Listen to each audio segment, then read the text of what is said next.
This evening in Kabul, as you all know, terrorists attacked that we've been talking about and worried about, that the intelligence community has assessed, has undertaken an attack by a group known as ISIS-K. Took the lives of American service members standing guard at the airport and wounded several others seriously. He had also wounded a number of civilians, and civilians were killed as well. I've been engaged all day in constant contact with the military commanders here in Washington, the Pentagon, as well as in Afghanistan and Doha. And my commanders here in Washington in the field have been on this with great detail, and you've had a chance to speak to some so far. The situation on the ground is still evolving, and I'm constantly being updated. These American service members who gave their lives, it's an overused word, but it's totally appropriate here, were heroes. Heroes who've been engaged in a dangerous, selfless mission to save the lives of others. They're a part of an airlift, an evacuation effort unlike any seen in history, with more than 100,000 American citizens, American partners, Afghans who helped us, and others taken to safety in the last 11 days. Just in the last 12 hours or so, another 7,000 have gotten out. They were part of the bravest, most capable, the most selfless military on the face of the earth. And they're part of simply what I call the backbone of America. They're the spine of America, the best the country has to offer. Jill and I, our hearts ache, like I'm sure all of you do as well, for all those Afghan families who lost loved ones, including small children, or been wounded in this vicious attack. And we're outraged as well as heartbroken.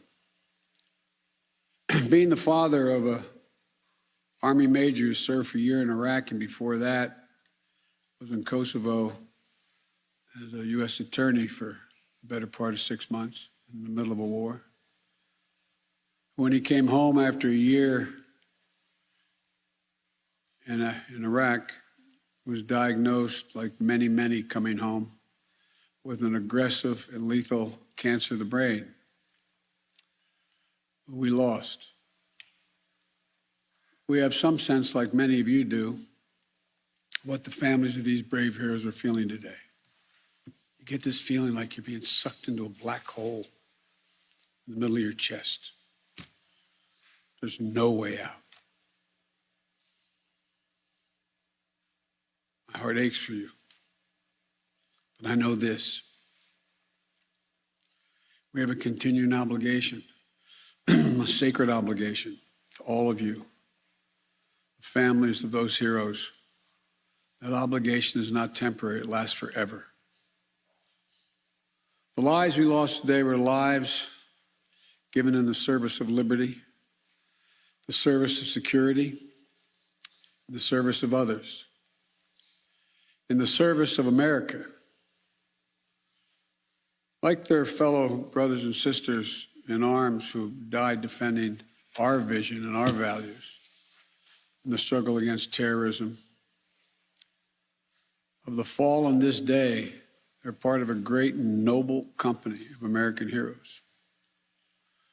To those who carried out this attack, as well as anyone who wishes America harm, know this: we will not forgive. We will not forget. We will hunt you down and make you pay. I will defend our interests and our people with every measure at my command. Over the past few weeks, I know many of you are probably tired of hearing me say it. We've been made aware by our intelligence community that the ISIS-K, an arch enemy, the Taliban, people who were freed when both those prisons were opened, has been planning a complex set of attacks on the United States personnel and others. This is why, from the outset, I've repeatedly said this mission was extraordinarily dangerous, and why I've been so determined to limit the duration of this mission. As General McKenzie said, this is why our mission was designed, this is the way it was designed to operate. Operating under severe stress and attack. We've known that from the beginning. And as I've been in constant contact with our senior military leaders, and I mean constant, round the clock, and our commanders on the ground and throughout the day, they made it clear that we can and we must complete this mission, and we will. And that's what I've ordered them to do. We will not be deterred by terrorists. We will not let them stop our mission. We will continue the evacuation. I've also ordered my commanders to develop operational plans to strike ISIS-K assets, leadership, and facilities. We will respond with force and precision at our time, at the place we choose, in a moment of our choosing. Here's what you need to know. These ISIS terrorists will not win. We will rescue the Americans who are there. We will get our Afghan allies out, and our mission will go on. America will not be intimidated, and I have the utmost confidence in our brave service members who continue to execute this mission with courage and honor to save lives and get Americans, our partners, our Afghan allies out of Afghanistan. Every day when I talk to our commanders, I ask them what they need. What more do they need, if anything, to get the job done? As they will tell you, I granted every request.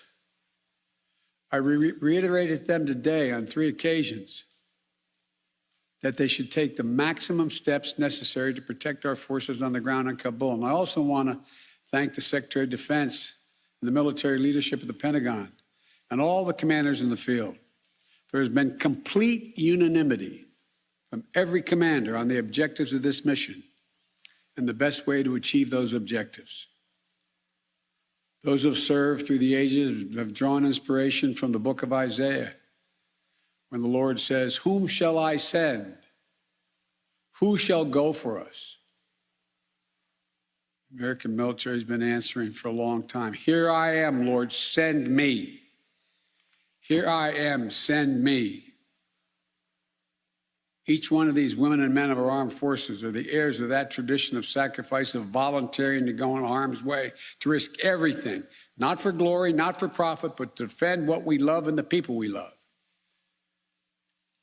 And I ask that you join me now in a moment of silence for all those in uniform and out of uniform, military and civilian, who have given the last full measure of devotion.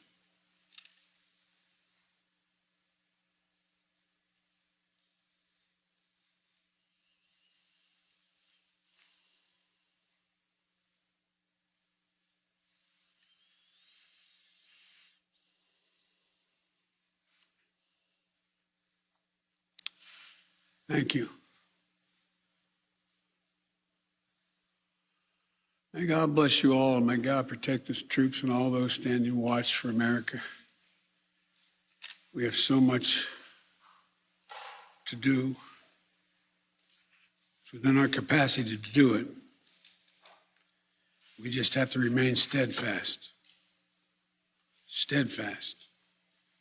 We will complete our mission, and we will continue after our troops have withdrawn to find means by which we can find any American who wishes to get out of Afghanistan. We will find them and we will get them out.